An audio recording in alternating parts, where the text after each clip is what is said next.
One of the biggest problems I think we deal with are the offenders that even though we offer them everything we have, they don't want it.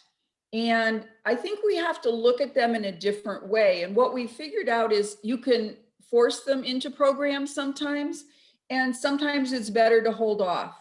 And it really became an individual kind of a system. And rather than saying everybody who doesn't want to go has to go, because that can make everybody disruptive and nothing gets done, is really working on an individual basis with the person. And so what we did was had the probation officer start working with them on some individual things around why they weren't interested, why they didn't want to engage, to look at that, pre-contemplation of are they even there yet, and had some little worksheets we could do. And as the person started to go through that process, in some cases, it really became this person will be too disruptive.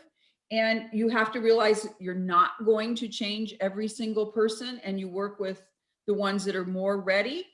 And with others, we found that as they started through the process, they started getting to a place where they could say, I might be interested.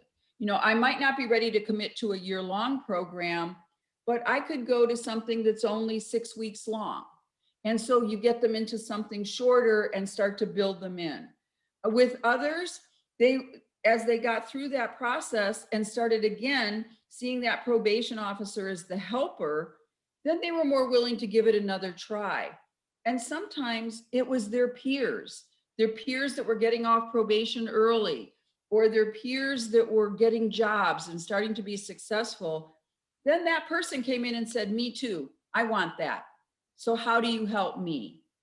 And so it really did become an individual thing, but we found that you just didn't give up on the first try. We had to give it more than one try.